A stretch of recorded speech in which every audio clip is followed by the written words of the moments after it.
Hi there guys, in today's video we're going to be looking at the positioning of objects with a position properties panel using VinylCut. Just a quick intro here.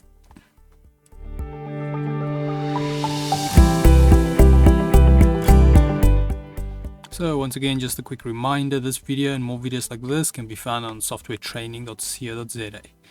We do upload videos daily, so just keep an eye there for any new content.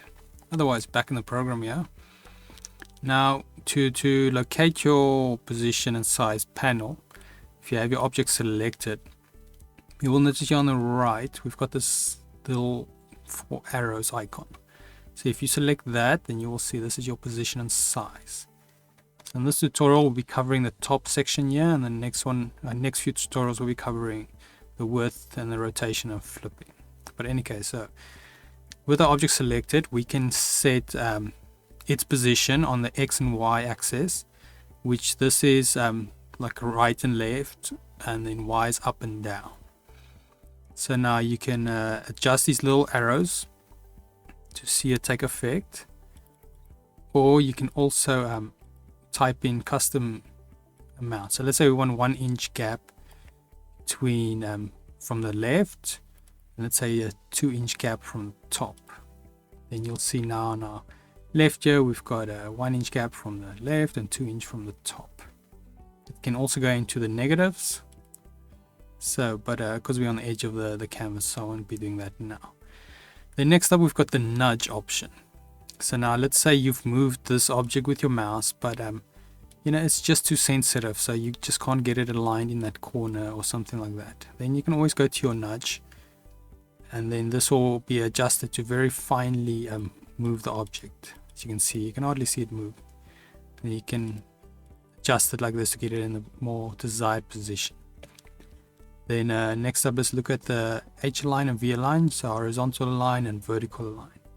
Now you get 2 options. The way it affects it, either by page or by selection.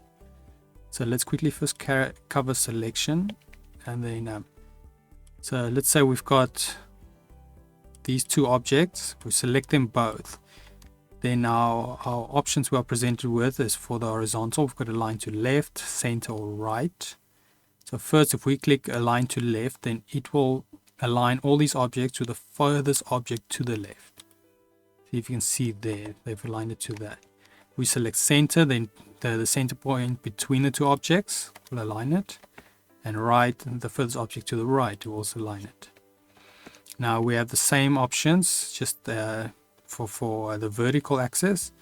So the same way, let's just move the square so it's not exactly to the top of the page. Select both our objects. Now if we say align to the top, we'll see it aligns it to the object closest to the top. Same with center, same with bottom. But now let's just move this. Let's say we've got it now to page.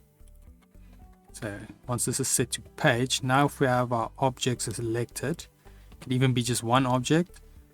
Then if we go for adjust this, align it to the far left, it will take it to the far left of the page, as you can see. Now we go center, and that'll be a center of the page, and then right of page. Same with top, middle, and bottom. Now let's say you want to, for instance, put those 2 objects in the top right corner or the center, something like that. And now we normally do this, we'll go align to right, then we go align to top, and then you'll find both the objects in the top right corner. Or the center, we'll just be selecting the vertical center and the horizontal center.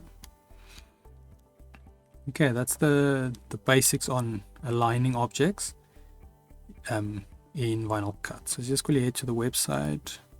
So if you navigate to softwaretraining.co.za, you can find this video and more videos like this. You'll see we've got quite a variety of different softwares we do cover. And we do also have a search option here on the top right. So you can search there for anything specific you're looking for. And then otherwise, if you do not find what you're looking for, you can request the training video and then we will make that for you. Otherwise, thanks guys for watching, and cheers.